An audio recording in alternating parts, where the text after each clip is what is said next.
Conosco o professor Marcos Troerro, comentarista internacional da Jovem Pan em áudio e vídeo. Professor, o Partido Comunista Chinês fez no fim de semana uma sessão comemorativa aos 200 anos do nascimento de Karl Marx. A China de hoje deve muito às ideias dele? Professor, bom dia. Bom dia, Tiago. Bom dia, amigos do Jornal da Manhã. O Partido Comunista Chinês realizou neste último sábado, 5 de maio, uma sessão especial no Grande Salão do Povo em Pequim, comemorativa aos 200 anos do nascimento do filósofo alemão Karl Marx. Será que as ideias de Marx explicam esse crescimento chinês importante dos últimos 40 anos? Ora, a resposta é um rotundo não. Foi justamente quando a China se afastou de ideias como o planejamento coletivista, permitindo a formação de empresas privadas e também a retenção de propriedade privada, que os chineses conseguiram uma arremetida importante, sobretudo a partir de 1978. Aliás, Marx imaginava que uma revolução comunista aconteceria primeiro em países de industrialização avançada. Não era o caso da China no final dos anos 40, quando ocorreu a Revolução Maoísta. A prosperidade chinesa de hoje se deve a uma combinação de fatores muito distantes de Marx. Hoje o presidente chinês é o maior defensor da globalização econômica. A China é o país onde há mais mulheres bilionárias no mundo.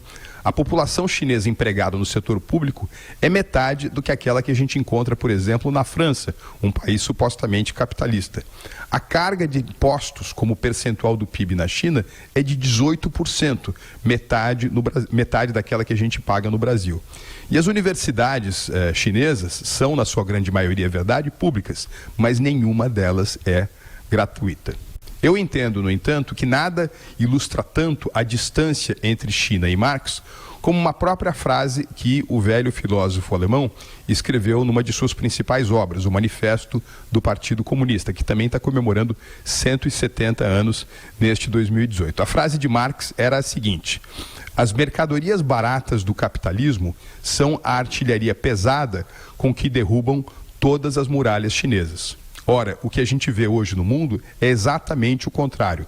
São as mercadorias baratas do capitalismo chinês que abalam os mercados do mundo inteiro. Bom dia. Professor Marcos Troerro, toda segunda, quarta e sexta aqui no Jornal da Manhã, e o nosso historiador fala sobre o assunto também, professor Vila. Essa é a influência do Marx, evidentemente, é fundamental. Inclusive, tem vários livros sendo publicados recentemente no Brasil, traduzidos aqui, né? Novas biografias, 2 recentemente publicadas, e uma série de ensaios, né? Além da primeira biografia clássica do Franz Mehring. Então, uma série delas estão sendo lançadas agora aqui no Brasil, tendo em vista os 200 anos do Marx. Teve uma influência decisiva no mundo ocidental, não só, né? Basta ver o caso da China aí. Mas a China tem peculiaridades, né? É interessante só lembrar o caso chinês, que a China coloca desafios contemporâneos que nós normalmente não trabalhamos aqui no Brasil, ou mesmo no Ocidente, não sei se no Ocidente, vamos falar no Brasil. Ela tem conseguido nas últimas 3 décadas um crescimento nunca visto na história, né? Ao menos do final do século XVIII para cá, no processo da Revolução Industrial até hoje, mas sem ter liberdade política. Então, isso é o grande desafio, porque a questão do breve período da União Soviética, entre 1917 e 1990, 91, quando foi criada a Comunidade dos Estados Independentes e acabou a União Soviética, é muito particular tal. O processo de crescimento chinês é muito superior ao processo do que ocorreu na antiga União Soviética. Então, e no caso da União Soviética, com ditaduras, evidentemente, muito mais violentas, né? Basta ver os 30 anos do Stalin e tal. O que é interessante no caso chinês é tentar entender como é possível você ter um crescimento em 3 décadas nesse nível, sem ter liberdade política, num deslocamento populacional nunca visto na história, campo-cidade, né? Ao mesmo tempo, você expandir uma sociedade de consumo. E aí tem um desafio interessante, ao contrário de outras grandes economias na história do mundo, em que você construiu verdadeiros impérios globais e junto você trazia a sua língua e a sua cultura, né? Os casos clássicos são muito conhecidos. Um deles, lá atrás, é o Império Romano, né? Você expande um imenso império, vem junto o latim, as instituições romanas, etc. tal. O caso da China, não. Você tem um imenso poder econômico, hoje vai ser em um prazo muito curto a principal economia no mundo, mas no campo cultural são todos valores ocidentais que são dominantes, ou seja, o inglês, hoje é a língua da elite chinesa, né?